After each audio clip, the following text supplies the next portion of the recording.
Welcome to waves media Telugu. Annamayya జిల్లా మదనపల్లిలోని భారతీయ అంబేద్కర్ సేవా వ్యవస్థాపకుడు పీటీఎం శివప్రసాద్ మదనపల్లి ప్రెస్ క్లబ్లో విలేకరుల సమావేశం నిర్వహించారు. ఈ పీటీఎం శివప్రసాద్ మాట్లాడుతూ, దళితుల క్రైస్తవ మతంలోకి మారితే దళితులకు రావాల్సిన రిజర్వేషన్ వర్తింపుతోనే సుప్రీంకోర్టు తీర్పు ఇవ్వటం జరిగింది. కుల వివక్ష ఎదుర్కొంటే రిజర్వేషన్ వస్తుందని చట్టంలో ఉంది. సిక్కు మతంలోకి, జైన మతంలోకి, బౌద్ధ మతంలోకి మారితే రద్దు కాని రిజర్వేషన్ క్రైస్తవ మతంలోకి మారితే ఎలా రద్దు అవుతుందని ప్రశ్నించారు. క్రైస్తవ మతంలోకి మారినంత మాత్రాన కుల వివక్ష పోలేదు. ఇంకా దళిత క్రైస్తవులు ఎదుర్కొంటున్నారు. అగ్రకులాల క్రైస్తవ మతంలోకి పోని కులాలు దళితులు క్రైస్తవ మతంలోకి వారి కులం పోదంటూ ఇదెక్కడి న్యాయం అన్నారు. మందకృష్ణ మాదిగ ఆలయాలలో అర్చకులు బ్రాహ్మణులు మాత్రమే ఎందుకు చేయాలి అని అన్నారు. అందులో తప్పేముంది? కులాలు లేని భారతం నిర్మాణం చేయాలంటే అర్చకులుగా ఉన్న అన్ని కులాల వారు ఉండాలి. అప్పుడే సమసమాజం జరుగుతుందని తెలియజేశారు.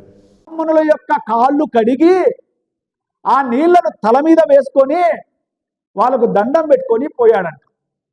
నాకు తెలియదు శ్రీకృష్ణుడు ఎక్కడ బ్రాహ్మణుల కాళ్ళు కడిగి నీళ్లు నెత్తిని పోసుకున్నాడు.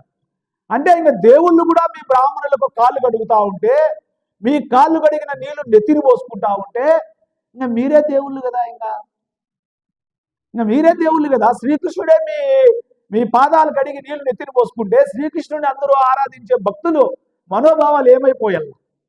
అరే అన్ని చోట్ల అర్చకులుగా బ్రాహ్మణులేనా అంటే మీ మనోభావాలు గాయపడతాయి. అదే శ్రీకృష్ణుడు బ్రాహ్మణుల కాళ్ళు కడిగి ఆ నీళ్లను నెత్తిని పోసుకున్నాడు అని అంటే మా మనోభావాలు దెబ్బతినవా? శ్రీకృష్ణుని పూజించే మా భక్తుల యొక్క మనోభావాలు గాయపడవా? సో తస్మాత్ జాగ్రత్త. బ్రాహ్మణ సామాజిక వర్గం అందరికి కాదు, బ్రాహ్మణుల్లో సంస్కరణవాదులు ఉన్నారు. ఎందుకంటే వాళ్ళే చెప్పారు అంబేద్కర్ మా అల్లుడు అని చెప్పి వాళ్ళే చెప్పుకున్నారు. అంబేద్కర్ మా అల్లుడు అని చెప్పి వాళ్ళు చెప్పుకోవచ్చు, శ్రీకృష్ణుడు మా అల్లుడు అని మేము చెప్పుకోకూడదు.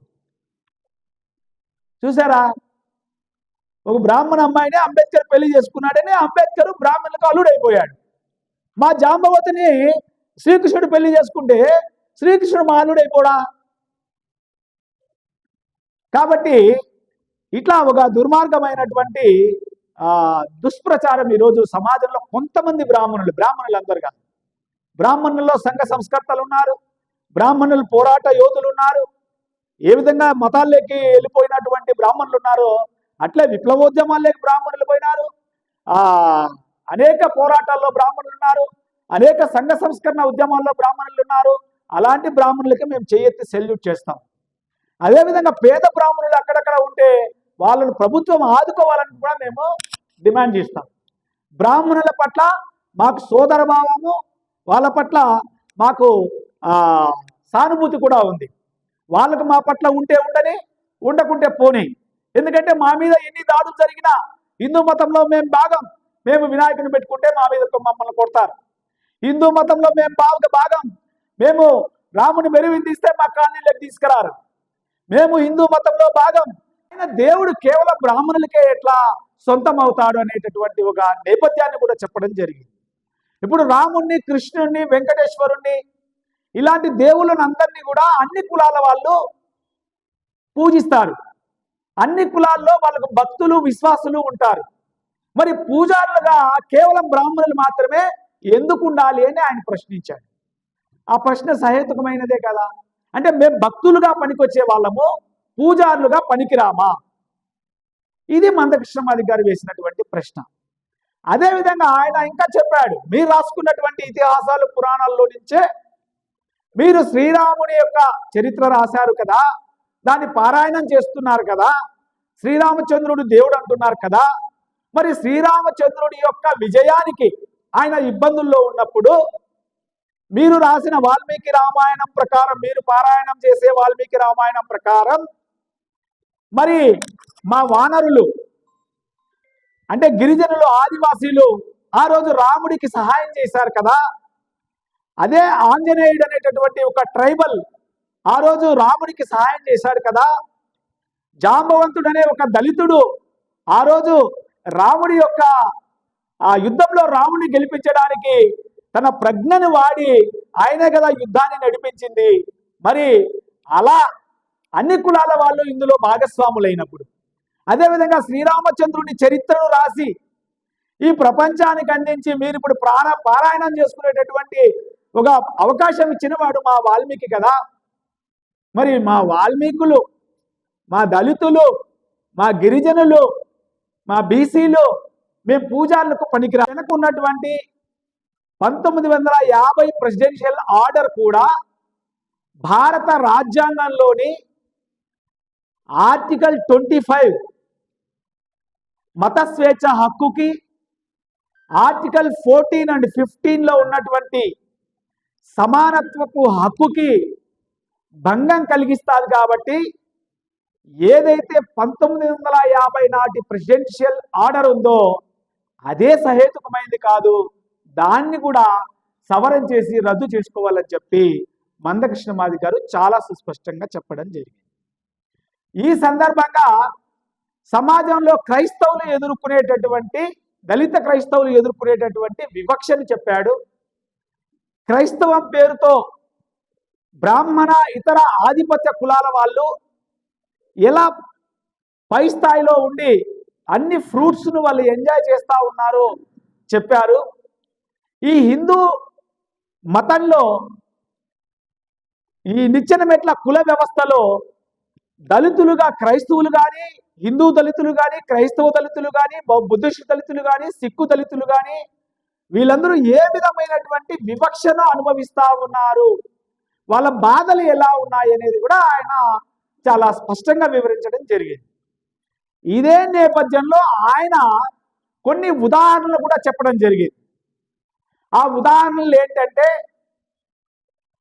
ఆయన ఇప్పుడు భారతదేశంలో మొట్టమొదట మతాన్ని తీసుకొచ్చిన వాళ్ళు, ఇతర మతాలని అంటే క్రైస్తవాన్ని కానీ ఇస్లాంలు కానీ స్వీకరించిన వాళ్ళు బ్రాహ్మణులు మాత్రమే.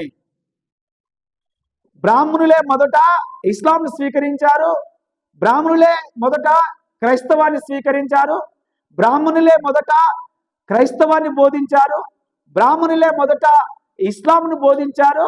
వాళ్ళే ఈరోజు ఏదైతే ఇస్లాంలో కానీ క్రైస్తవంలో కానీ మత బోధకులుగా, మతాన్ని శాసించేటటువంటి నిర్ణేతలుగా, మత అధిపతులుగా ఈరోజు కూడా వాళ్ళు కొనసాగుతూ ఉన్నారు. ఆయా మతాల్లో చేరినటువంటి మళ్ళీ దళితులు వీళ్ళు కేవలం భక్తులుగా, కేవలం విశ్వాసులుగా, కేవలం బాధితులుగా మాత్రమే ఈ మతాల్లో ఉన్నారు. కాబట్టి అలాంటప్పుడు ఇటీవల భారత సర్వోన్నత న్యాయస్థానం క్రైస్తవులుగా మారినటువంటి దళితులకి ఎస్సీ ఎస్టీ పిఓఏ యాక్ట్ వర్తించదని, అదేవిధంగా వీళ్లకు రిజర్వేషన్లు ఇవ్వాల్సినటువంటి అవసరం కూడా లేదని ఒక తీర్పు ఇవ్వడం జరిగింది. ఈ తీర్పుకి వెనుక ఒక నేపథ్యాన్ని సుప్రీంకోర్టు ఉదాహరించింది. అది 1950 ప్రెసిడెన్షియల్ ఆర్డర్, రాష్ట్రపతి ఉత్తర్వుల ద్వారా అందులో పేర్కొనబడిన 3వ పారాగ్రాఫ్లో ఉన్నటువంటి అంశం మేరకు మతం మారిన దళితులకి అంటే క్రైస్తవంలోకి కానీ ఇస్లాంలోకి కానీ మారినటువంటి దళితులకి అంటే ఎస్సీలకి ఎస్సీ హోదా వర్తించదు అని స్పష్టం చేయడం జరిగింది. సో దీని మీద చాలామంది ప్రెస్లో, సోషల్ మీడియాలో మాట్లాడడం జరిగింది. ఈ నేపథ్యంలోనే గౌరవనీయ మందకృష్ణ మాదిగ గారు కూడా హైదరాబాద్ వేదికగా ఒక ప్రెస్ మీట్ పెట్టి ఈ తీర్పు యొక్క నేపథ్యాన్ని, దాంట్లో ఉన్నటువంటి హేతుబద్ధతని ఆయన స్పష్టం చేస్తూ కొన్ని ప్రశ్నలను ఈ సమాజం ముందు, ఈ ప్రభుత్వాల ముందు కూడా ఉంచడం జరిగింది. ఆ తర్వాత మందకృష్ణ మాదిగ గారు ఏవైతే ప్రశ్నలు సంధించారో, ఏవైతే ఆయన వాస్తవాలను సమాజం ముందు ఉంచాడో, వాటిని జీర్ణించుకోలేక ఇక్కడ మన గ్రామ దేవతల గుళ్ళల్లో పూజారులుగా ఇతర కులాల వాళ్ళు ఉన్నారు, వాళ్ళందరినీ కూడా తొలగించేయాలి, కేవలం అర్చకత్వం అనేది బ్రాహ్మణుల కుల వృత్తిగా డిక్లేర్ చేయాలని చెప్పి వాళ్ళు మాట్లాడినారు. అదేవిధంగా వాళ్ళు ఇంకో మాట కూడా మాట్లాడినారు, ఈ బ్రాహ్మణులకి రిజర్వేషన్లు కూడా ఇవ్వాలి అని చెప్పి మాట్లాడారు. అదేవిధంగా బ్రాహ్మణులకు ఎస్సీ ఎస్టీ లాంటి ఒక రక్షణ చట్టం తీసుకురావాలని చెప్పి మాట్లాడినారు. ఇదే ప్రెస్ మీట్లో వాళ్ళు రిజర్వేషన్లు తీసేయాలని మాట్లాడినారు.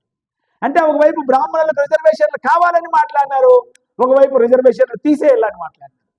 ఒకవైపు ఎస్సీ ఎస్టీ యాక్ట్ తీసేయాలని మాట్లాడినారు, బ్రాహ్మణులకు అట్లాంటి ఒక రక్షణ చట్టం కావాలని మాట్లాడినారు. అంటే పరిణతి లేని మాటలు మాట్లాడింది, అవగాహన లేని మాటలు మాట్లాడింది మందకృష్ణ మాదిగ గారు కాదు. అవగాహన లేని మాటలు మాట్లాడింది, పరిణతి లేని మాటలు మాట్లాడింది బ్రాహ్మణ సంఘాల వాళ్ళు మాత్రమే. ఆయన ఇంకో మాట కూడా చెప్పారు బ్రాహ్మణ సంఘ మీటింగ్ లో, అసలు రామాయణంలో కులాలే లేవు కదా, అప్పుడు మందకృష్ణ మాదిగ గారు వాళ్ళు ట్రైబల్స్ అని చెప్తా ఉన్నారు, ఆంజనేయుడు వానరులంతా కూడా, జాంబవంతుడు దళితుడు అని చెప్తా ఉన్నారు, వాల్మీకి ఏమో బోయ అని చెప్తా ఉన్నాడు అని చెప్పి వాళ్ళు చెప్పారు. ఓకే, మేము అడుగుతా ఉన్నాం, నిజంగానే రామాయణం నాటికి కులం అనేది లేకపోతే, వాళ్ళు చెప్పినట్లు కులం అనేది లేకపోతే వాల్మీకిని బోయవాడని ఎందుకన్నారు? మేము చెప్పామా? మనం చెప్పలేదు కదా. వాల్మీకిని బోయవాడనేది మీరే కదా.